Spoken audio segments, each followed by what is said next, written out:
भगवान श्री राम जब दूल्हा बन करके मिथिला में पहुंचे, सारी सखियां उन्हें देख करके मंगल गीत गाने लगी। कैसे कहती हैं कि अवध से प्यार लाए हैं,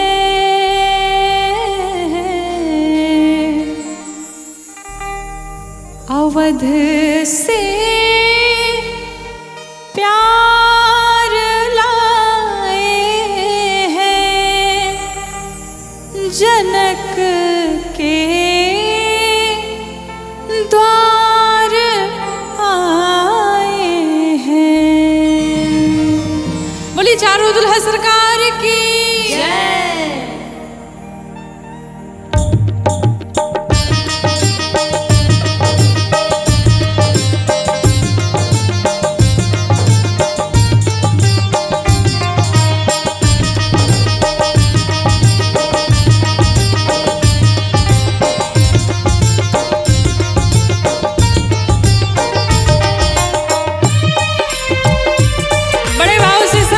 तालियों के साथ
सखियां कहती कौन आया?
आज भगवान श्री राम लंका पर विजय प्राप्त करके दुष्ट राक्षस रावण का वध करके आज भगवान वापस अपने श्रीधाम अयोध्या जी में आए।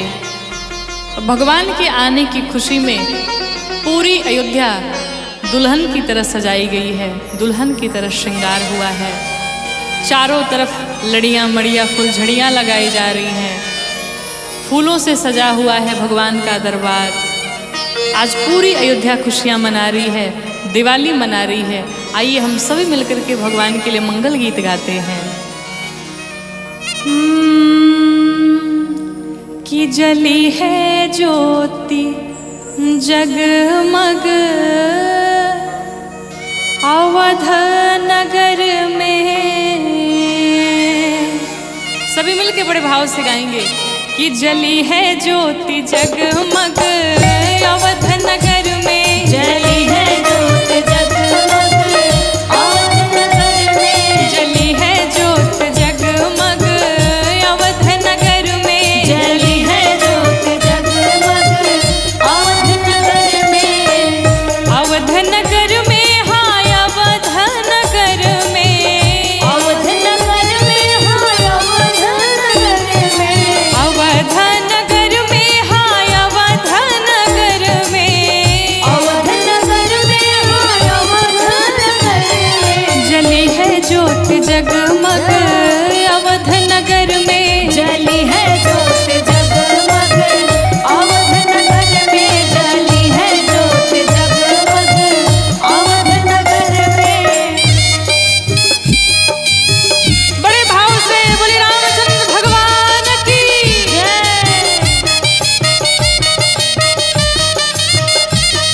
जली है ज्योत जगमग अवध नगर में, जली है ज्योत जगमग अवध नगर में।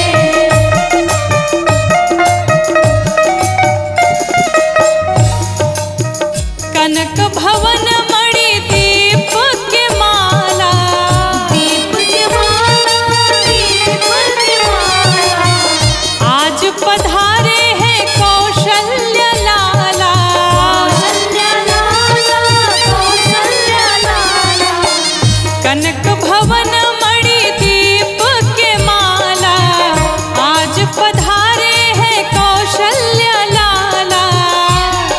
फिर पूरे हैं चौक, जय हो। पूरे हैं चौक गजमती डगर डगर में, पूरे हैं चौक गजमती डगर डगर में, पूरे हैं चौक गजमती डगर डगर में।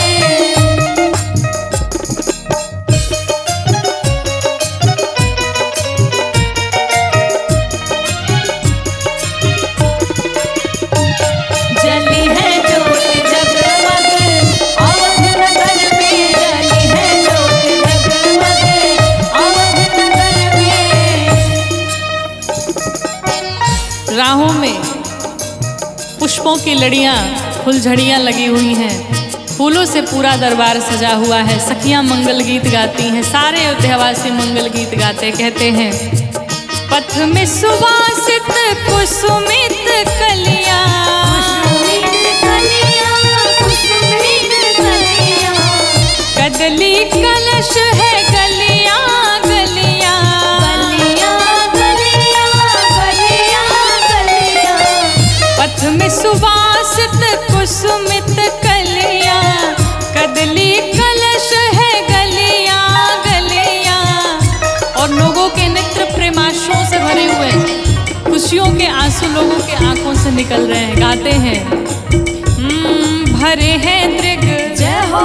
भरे हैं दृग बिंदु नजर नजर में, भरे हैं दृग बिंदु, नजर नजर में, भरे हैं दृग बिंदु, नजर नजर में। बोले राजा रामचंद्र भगवान की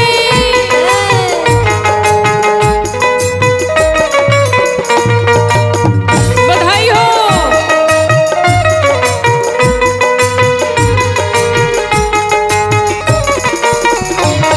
जली है ज्योत जगमग अवध नगर में, जली है ज्योत जगमग अवध नगर में। आज सभी नृत्य किए जा रहे हैं। कैसे? हाँ, आज मनावत गौरी दिवाली, गौरी दिवाली, गौरी दिवाली, नृत्य करत है दे दे ताली, दे दे ताली, दे दे ताली, आज मनावत है गौरी दिवाली, नृत्य करत है दे दे ताली। और ऐसे नहीं, सभी पूरे पूरे हाथों को उठाते हुए बोले राजा रामचंद्र भगवान की जय, श्री किशोरी मैया की जय। कि विभोर मन शिकारी, सिया रघुबर में विभोर मन शिकारी, सिया रघुबर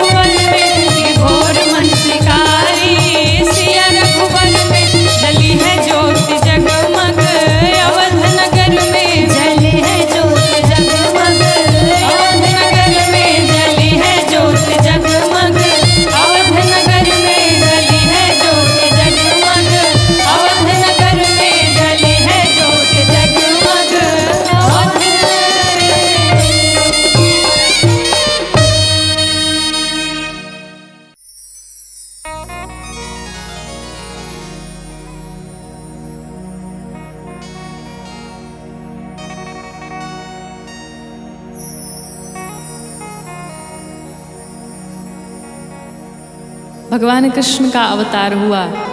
आज नंद बाबा यशोदा मैया के आंगन में खूब बधाइयाँ बज रही हैं, सभी मिलकर के खूब सोहर गा रहे हैं। आइए हम सब मिलकर के भी भगवान को सोहर सुनाते हैं। भादो तिथि अष्टमी अन्हार रोहिणी बुधवार रही हो। भादो तिथि अष्टमी अन्हार रोहिणी बुधवार नु हो। ललना ममहार मथुरा कारागार में कृष्ण अवतार नु हो। ललना ममहार मथुरा कारागार में कृष्ण अवतार नु हो। ललना ममहार मथुरा कारागार में कृष्ण अवतार नु हो। बोलो कृष्ण कन्हैया लाल की जय।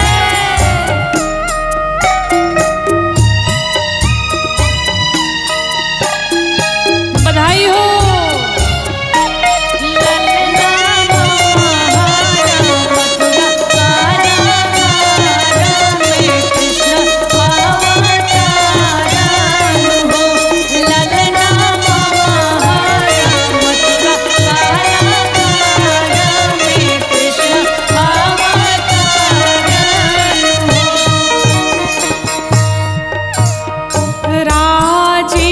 राजीवालोचन भुजाचार प्रगटे सरकार प्रगटे सरकार नु हो।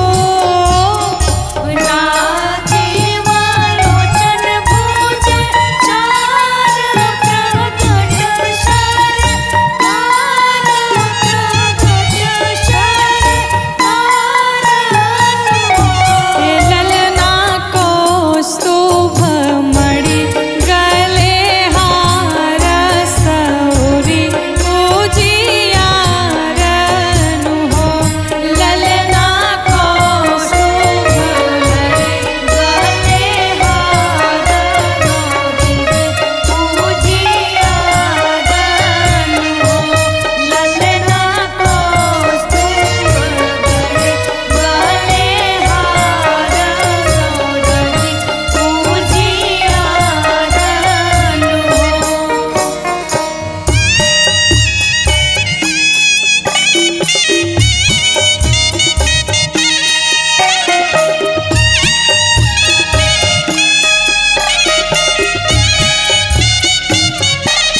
ललना ममहार मथुरा कारागार में कृष्ण अवतार नु हो। ललना ममहार मथुरा कारागार में कृष्ण अवतार नु हो। और वासुदेव जी नंद बाबा के घर कैसे चले भगवान कृष्ण को लेकर के, कहते हैं सूप में तिहल ललना डार चले ले जमुना पार चले ले जमुना पार नु हो। सूप में तिहल ललना डार चले जमुना पार चले जमुना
सभी भक्त पूरे पूरे हाथों को उठाते हुए बोले बाल कृष्ण भगवान की जय। ए ललना ए ललना ए ललना गौरी गावत सोहर रसदार शिकारी मंत्रोच्चारण हो।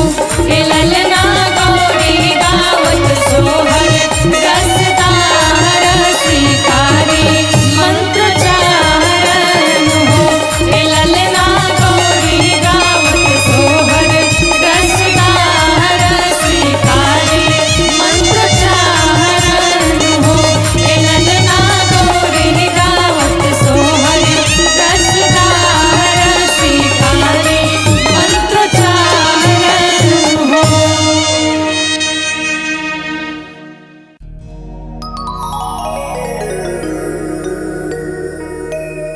कि आई भगवती बड़े भगता पुकारत मोरी अखियाँ कि मोरी अखियाँ था कलमाई पंथ निहारत मोरी अखियाँ था कलमाई पंथ निहारत। मोरी अखियाँ था कलमाई पंथ निहारत। मोरी अखियाँ था कलमाई पंथ निहारत। आई भगवती बाड़े भगता पुकारत। आई भगवती बाणे भगता पुकारत। मोरी अखियाँ जय हो। मोरी अखियाँ था कलमाई पंथ निहारत। मोरी अखियाँ था कलमाई पंथ निहारत। मोरी अखियाँ था कलमाई पंथ निहारत।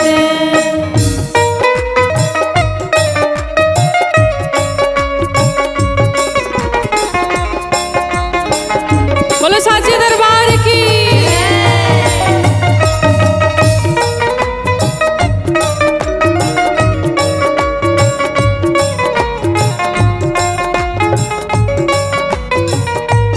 मोरी अखियाँ था कलमाई पंथ निहारत। मोरी अखियाँ था कलमाई पंथ निहारत। हिंगलाज बस विंध्याचल काम रूप में। हिंगलाज बस विंध्याचल काम रूप में। एक देवी पूजन अनेक होला रूप में। एक देवी पूजन अनेक होला रूप में।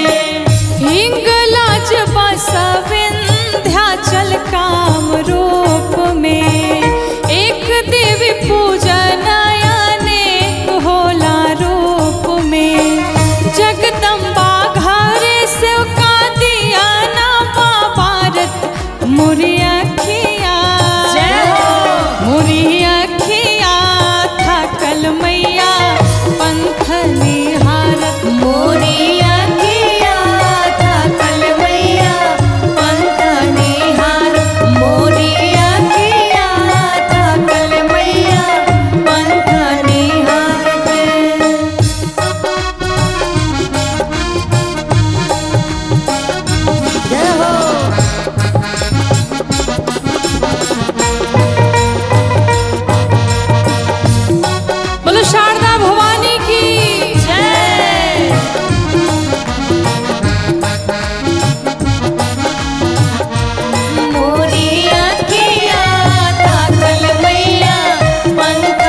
श्री रामचंद्र जब गंगा मैया के किनारे पहुंचे, वहां पर केवट भैया अपनी नाव लेकर के बिल्कुल नदी के मध्य में जाकर के खड़े हुए। तो यहाँ पर गोस्वामी जी ने लिखा कि मांगी नाव न केवट आना, कहीं तुम्हार मरम में जाना। भगवान राम ने नाव मांगी और केवट भैया लेके आए भी नहीं और कहते प्रभु मैं आपके मरम को जानता हूँ। लक्ष्मण जी सोच में पड़ गए कि बचपन से जिसके साथ हम रहे आज तक उनके मरम को मैं नहीं जान पाया, और आज का आया हुआ केवट कहता है कि आपके मरम को जानता हूँ। पहले ही मना कर दिया, कहा प्रभु हमने सुना है आपके पाँव में कोई बूटी लगी है और उस बूटी के स्पर्श से पत्थर की शिला नारी बन के उड़ जाती है, और जब पत्थर को नारी बनने में समय नहीं लगा तो हमारी ये काठ की नाव पानी पी पी करके और भी कोमल हो गई है, फिर इस नाव को नारी बनने में कितना समय लगेगा। प्रभु अगर आपको पार जाना है तो उससे पहले उस बूटी को निकलवा लीजिए, पहले हम आपके पाँव धुलेंगे उसके बाद आपको नाव पर बिठाएंगे और पार करेंगे। भगवान राम मौन रहे, कुछ नहीं बोले। केवट भैया भगवान से कहते हैं नाथ अगर आपको हमसे कोई परेशानी है तो थोड़ी दूर और आगे बढ़ जाइए, वहां पर घुटने तक ही पानी है और आप पार कर सकते हैं। बहुत सुंदर प्रसंग। केवट भैया कहते हैं कि सुनी हुजूर जी थोड़ी दूर पे है कमर भर पानी, पार कीजिए क्या परेशानी। सभी मीठी मीठी तालियों के साथ गाएंगे कि सुनी हुजूर जी थोड़ी दूर पे है कमर भर पानी, पार कीजिए क्या परेशानी, पार कीजिए क्या परेशानी। हाँ सुनी हुजूर जी थोड़ी दूर पे है कमर भर पानी, पार कीजिए क्या परेशानी, पार कीजिए क्या परेशानी। सुनी हुजूर जी थोड़ी दूर पे है कमर भर पानी, पार कीजिए क्या परेशानी, पार कीजिए क्या परेशानी।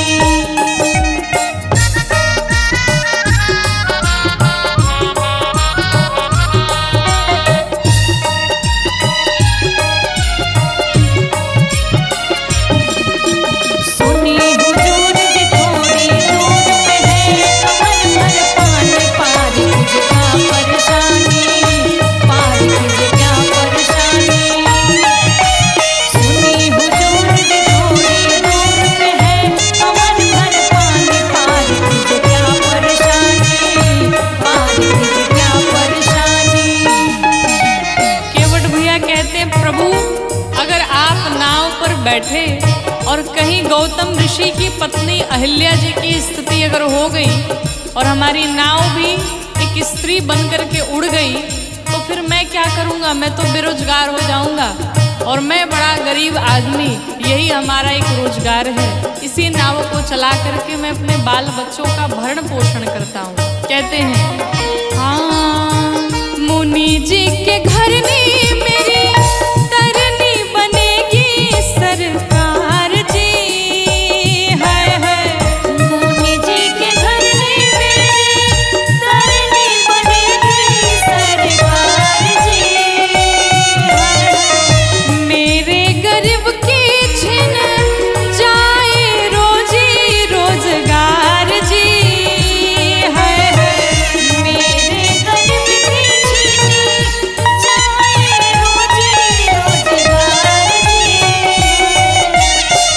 मुनि जी के घर ने मेरी तरनी बनेगी सरकार जी, मेरे गरीब के छिन जाए रोजी रोजगार जी। और कहा प्रभु ना मैं धनवान हूँ ना कोई बहुत बड़ा पंडित हूँ, ज्ञानी हूँ कि जाकर के सत्यनारायण भगवान की कथा करके ही कथा वार्ता करके अपने परिवार को अपने अपने परिवार का भरण पोषण कर लूं। प्रभु मेरा तो यही एक सहारा है, मेरी एक नाव ही है। कहते हैं ना धनवाने ना मैं ज्ञानी, ना धनवानी ना मैं ज्ञानी, ना ही दाना पानी, पार कीजिए क्या परेशानी, पार कीजिए क्या परेशानी। ना धनवानी ना मैं ज्ञानी, ना ही दाना पानी, पार कीजिए क्या परेशानी, पार कीजिए क्या परेशानी। बोले रामचंद्र भगवान की जय।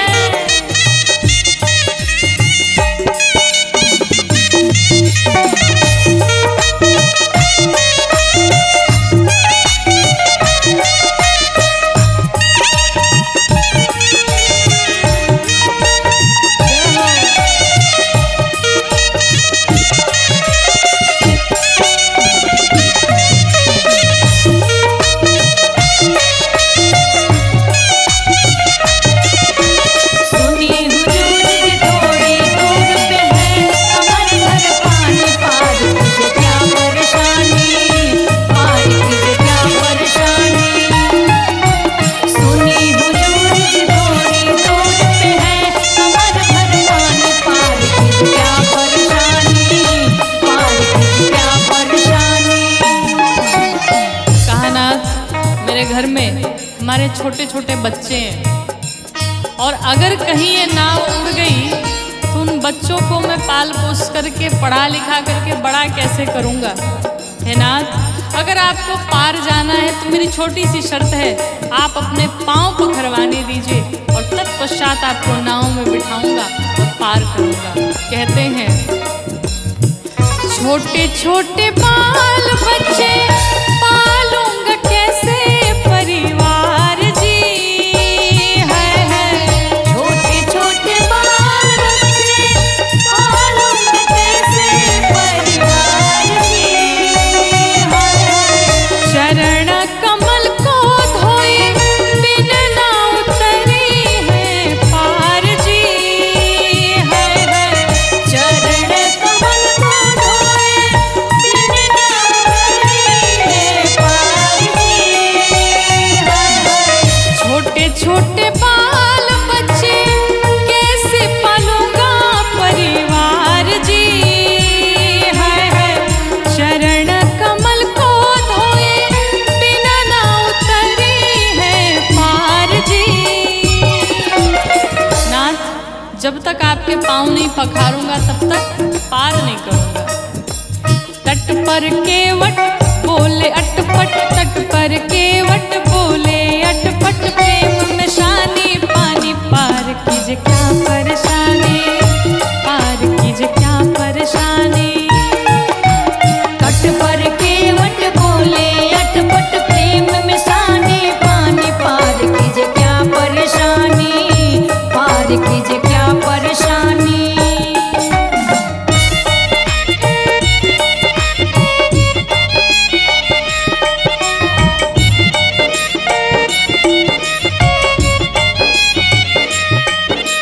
सुनी हुजूर जी थोड़ी दूर पे है, कमर भर पानी, पार कीजिए क्या परेशानी, पार कीजिए क्या परेशानी।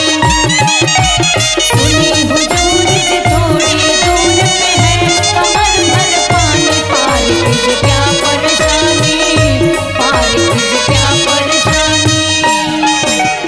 केवट भैया ने कहा प्रभु मेरे पास सिर्फ यही एक रोजगार है, कोई मैं पंडित भी नहीं हूँ, कोई ब्राह्मण भी नहीं हूँ कि कोई यजमान आए और दान दक्षिणा दे के चला जाए और मेरे घर की रोजी रोटी चले। प्रभु एक बात और, आप हमारे घर में झगड़ा न लगाइए। क्यों? कहा पहली एक पत्नी हमारे पास पहले से ही है, और अगर कहीं ये नाव उड़ करके दूसरी पत्नी बन गई तो उसे लगेगा कि हमने अपनी नाव बेच करके दूसरा विवाह कर लिया, और पहली पत्नी मानने को तैयार नहीं होगी। पहली पत्नी का भरण पोषण कर नहीं पाता, दूसरी का कहाँ से करूँगा। प्रभु यही एक रोजगार है हमारा, मुझ पर कृपा करिए और शीघ्र अतिशीघ्र अपने पाँव पखारिए, पखरवाइए हमसे, और फिर आप नाव पर बैठ करके पार हो जाइए। भगवान फिर भी मौन रहे। अंत में केवट भैया भगवान के पास गए, कहा प्रभु अगर आपको लगता है कि आपके पास उतराई कुछ नहीं है और केवट पार उतारेगा तो उतराई में क्या दूंगा, तो मैं आपको इससे भी मुक्त करता हूँ। केवट भैया ने भगवान को उस कर्ज से भी मुक्त कर दिया। लक्ष्मण जी ने कहा तुम्हारा भरोसा क्या है कि पार उतारने के बाद तुम उतराई नहीं लोगे? तो केवट भैया ने कहा अगर मेरी बातों का विश्वास नहीं है तो मैं महाराज दशरथ और भगवान राम की शपथ लेकर के कहता हूँ कि भगवान राम के पाँव को पखारूंगा, नाव पर बिठाऊंगा और पार उतारूंगा, लेकिन उतराई एक पैसे भी नहीं लूंगा। केवट भैया कहते हैं दशरथ शपथ मोहे रघुवर आपकी आन जी, हाय हाय दशरथ शपथ मोहे रघुवर आपकी आन जी, हाय हाय ऐसे ना उतारो पार मारे लखन भलेवान जी, हाय हाय ऐसे ना उतारो पार मारे लखन भगवान जी, हाय हाय दशरथ शपथ मोहे रघुवर आपकी आन जी, हाँ ऐसे ना उतारो पार मारे लखन भलेवान जी। कहते प्रभु आपको ऐसे पार नहीं उतारूंगा, भले लक्ष्मण जी में बाणों से मार करके गिरा दे, मुझे उसकी कोई चिंता नहीं। कहते हैं भगत शिकारी धेनुआधारी, भगत शिकारी धेनुआधारी,